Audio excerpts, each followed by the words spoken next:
We're doing well today, and we're in one of my absolute most favorite spots in the world, and that's a library. So, if we've not yet met, hey, my name is Lydia, and I'm all about empowering women so that they're able to live out their purpose and do so unapologetically.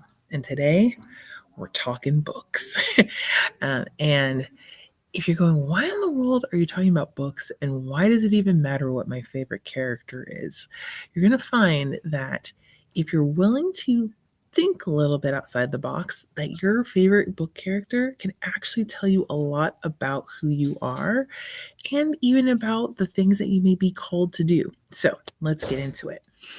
When we're looking at book characters, in particular, the wonder of books is that when you pick it up and you start to read, you can create what the characters look like, you can create what they sound like. The way that I may see a character or I may see a story play out may look slightly different than what you see. Books have a way of activating our imagination that very other few things can.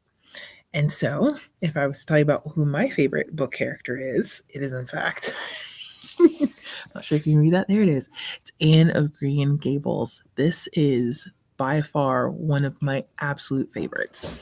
And what I loved about Anne, and I'll even talk about the author a little bit, just briefly. What I loved about her is she was a bit of an outsider. She just had a very different way of seeing the world. Most people around her just didn't get it.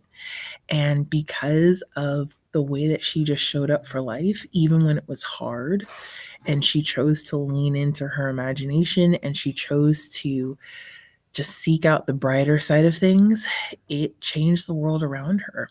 It helped other people to see it too. It's just a phenomenal story, and it's a whole long series. And I also love the fact that even as she grew up, she still had those kind of awkward girl moments. I'm just, you are so my person. That no matter how old you get, there will be moments that you just go, oh, wait, yeah, that kind of happened. So, very much my absolute favorite. Now, if you're not familiar with the author, okay, so this is Lucy Maud Montgomery. She actually had her own personal story that was similar to Anne's. So she was an orphan and she lived in some really tough conditions, and she incurred a lot of just hard times, dare I say abuse, and lots of trauma. And what she chose to do in the midst of that toughness was to activate her imagination, to create another world for her to basically live in.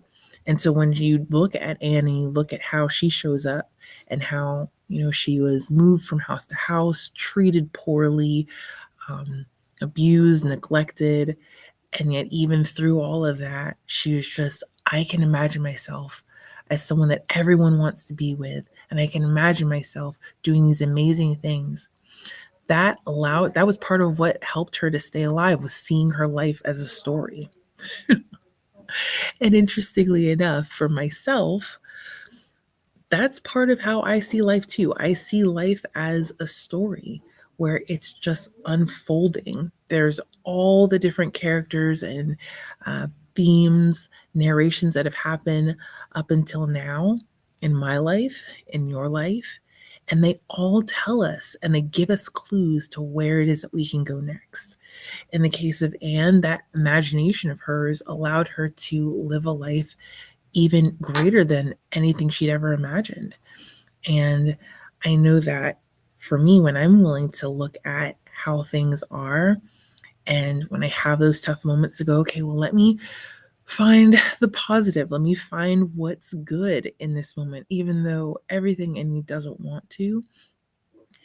It's helping to set the stage for what comes next. And it's part of what honestly Spark is about. So if you've heard me talking about Spark and this workshop and this whole idea, it's the idea of sitting down and going, you know what? Your life is a book. Your life is a story that's unfolding.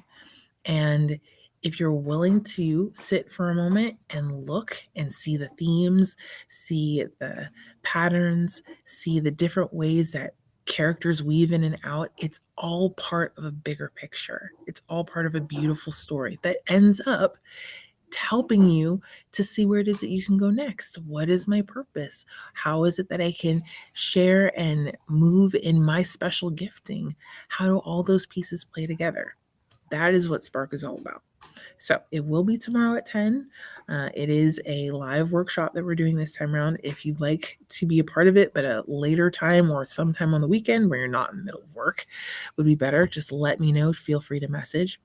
And I leave you to just consider who your favorite book character is and to think about what that character means to you, how their story, how the life they lived, the place that they lived in, the way in which they chose to go about life resonates with you, how it gives you a little bit of a sense of your own character and how you possibly are playing out in your own story. Right? Have a great rest of the day, and I'll talk to you later. Bye.